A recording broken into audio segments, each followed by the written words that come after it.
hari ini kita akan membahas topik yang cukup menarik nih mengenai Samudra Pasai. Kurang sudah tahu belum apa itu kerajaan Samudra Pasai? Apa itu kerajaan Samudra Pasai? Jadi saya tahu kerajaan Samudra Pasai itu salah satu kerajaan Islam pertama di Nusantara yang berdiri di Aceh.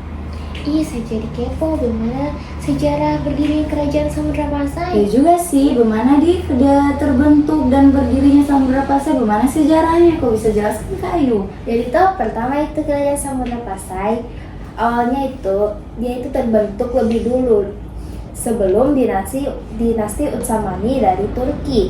Dia itu terbentuk sekitar pada tahun 1279 Masehi. Nah, awal terbentuknya ini karena adanya laksamana laut dari Mesir bernama Nazimuddin Al-Kamil. Dia ini udah masuk ke Aceh, terus udah kalahkan nih, kayak udah berhasil mengalahkan kerajaan agama Hindu-Buddha di Aceh. Setelah udah mengalahkan itu kerajaan Hindu-Buddha di Aceh, udah buat nih kerajaan bernama Kerajaan Pasai. Belum sampai di sini, setelah udah buat Kerajaan Pasai, udah jadi raja nih di situ. Sampai dah wafat terus digantikan sama Johan Jani dari Pulau W. Setelah digantikan sama Johan Jani kayak ada suatu kerajaan bernama merupakan itu kayak kerajaan bawaan kayak kerajaan dari Mesir begitu, dari dinasti Fatimiyah itu asal muasalnya ini Nazimuddin Al-Kamil. Dia punya niat untuk merebut kayak kerajaan pra-Islam sebelumnya, kayak mau jatuhkan ini kerajaan Pasai. Akhirnya ini kerajaan yang mau jatuhkan kerajaan Pasai ini dia panggil dua orang pendakwah. Yang pertama yaitu Syekh Ismail dengan Fakir Muhammad. Ini dua pendakwah ini orang datangkan dari India Barat yang lagi mendakwah di sana dipanggil ke Pasai. Pas dua pendakwah ini dia datang ke Pasai, dia ketemu sama Marasilu. Nah, ini Marasilu itu anggota prajurit dari kerajaan Pasai.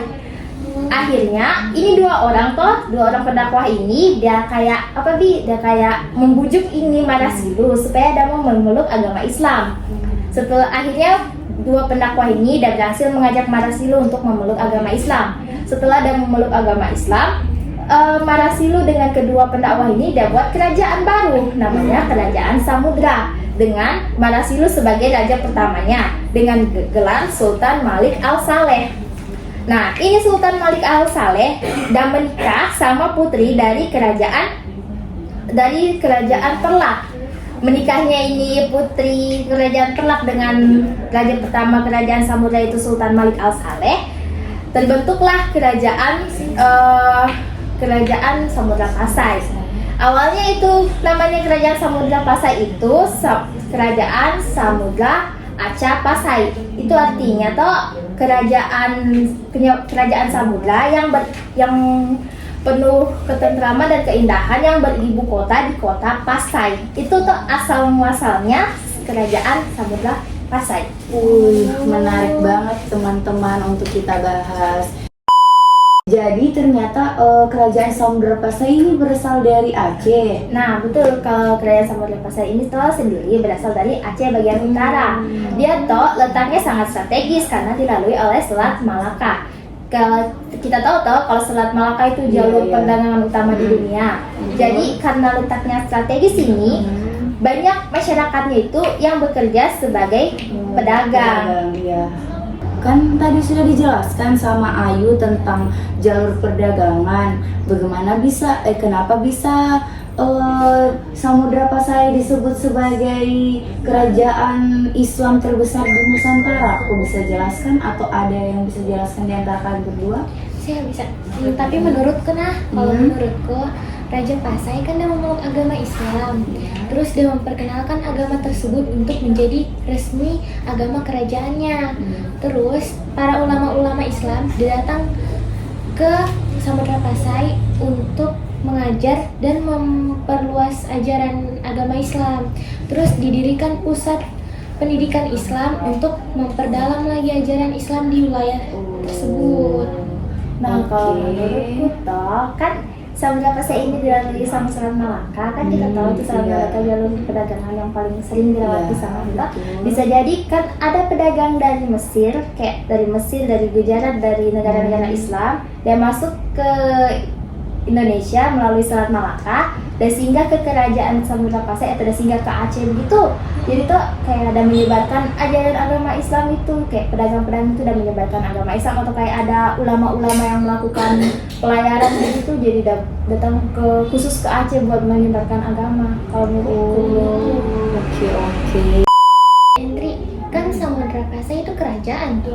Iya. Sistem politiknya bagaimana? Kalau menurutku sistem pemerintahan kerajaan Samudra Pasai itu dia menganut sistem monarki, di mana raja dan bangsawan sangat berperan penting dalam kehidupan politik kerajaan Samudra Pasai. Nah, struktur kehidupan politik kerajaan Samudra Pasai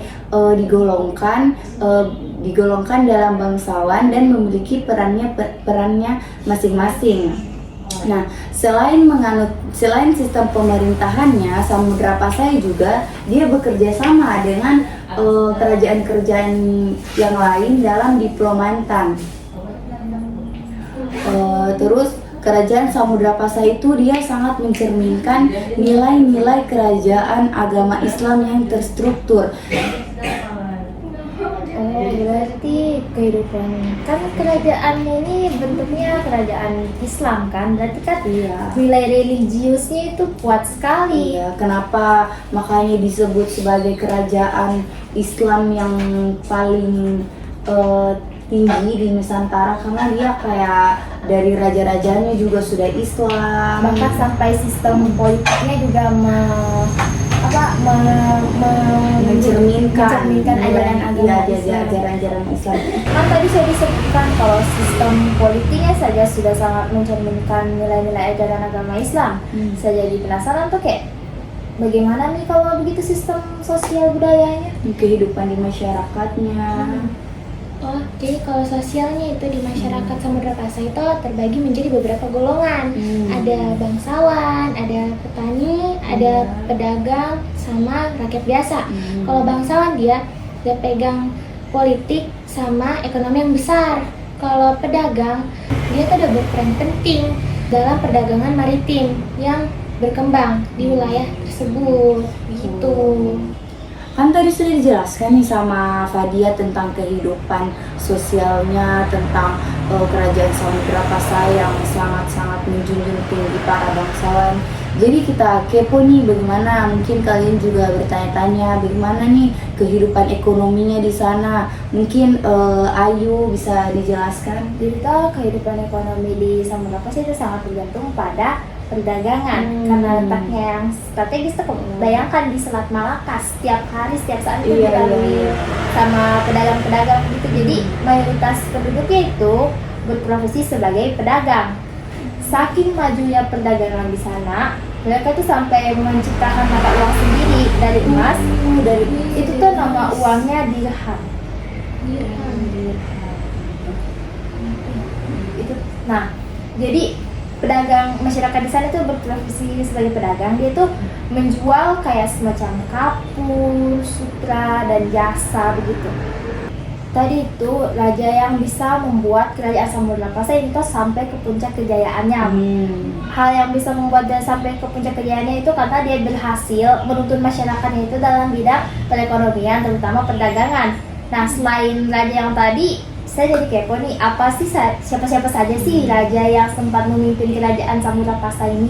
Oh, jadi selain Sultan Muhammad Malikul Zahir sebagai pemimpinnya, ada juga Sultan Malikul Saleh, Sultan Malik Az-Zahir, Sultan Ahmad Malik Az-Zahir, Sultan Malik Az-Zahir, Sultan Ahmad Malik Az-Zahir, Sultan Zain Al-Bidin Malik Az-Zahir, Sultan Zain Al-Bidin Malik, Sultan Anarsyah, dan mungkin bisa dijelaskan, bisa disebutkan lagi sama Fadia.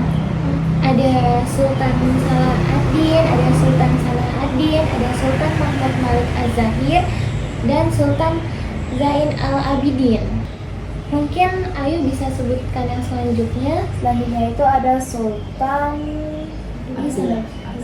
Sultan Abdullah Sultan Abdullah Malik Al-Zahir, Sultan Abdullah Malik Al-Zahir, terus ada Sultan Zain Al-Abidin, Sultan Abdullah Malik, dan yang terakhir itu Sultan Abdullah Malik Az-Zahir. Kita sudah sebutkan nih, kita sudah jelaskan dari tadi bagaimana ini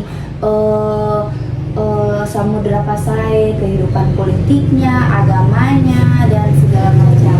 Jadi kayak kita kepo, kayak kita dari itu kita bicara kepo terus. Nah, kan tadi kita sudah jelaskan bagaimana kehidupan Samudra Pasai dari sejarahnya, kehidupan politiknya, agamanya. Nah, saya pengen jelaskan di kalian karena kita lihat dari tadi Samudra Pasai ini kayak bagus, kayak kehidupan agamanya menarik tuh.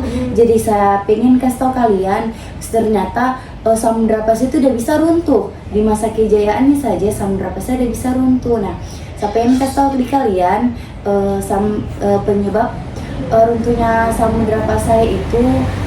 Yang pertama itu ada konflik keluarga. Yang kedua karena dia diserang sama kerajaan Majapahit. Dia diserang sama kerajaan Majapahit itu karena ada faktor eksternal. Makanya Majapahit itu udah serang dari Jawa Timur. Yang ketiga itu ada berdirinya Kerajaan Malaka. Kenapa Kerajaan Malaka dia bisa menjadi penyebab runtuhnya Kerajaan Samudra Pasai? Karena dia letak strategisnya ada di perdagangan yang baru.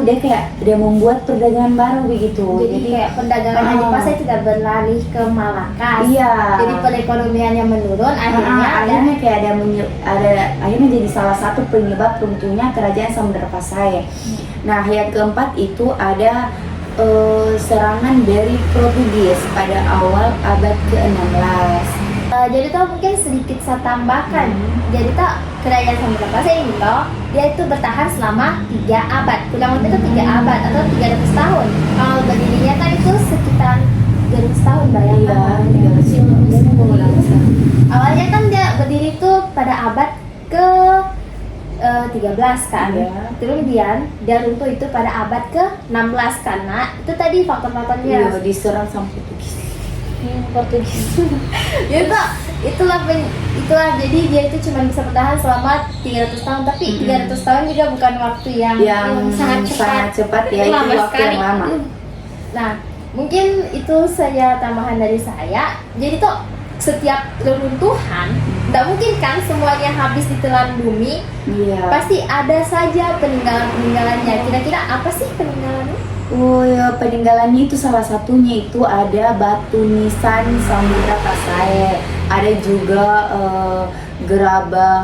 gerabah kayak, ada juga keramik asing dan benda logam, ada juga surat dari Abdul Jaidin. Nah, jadi itu penyebab peninggalan.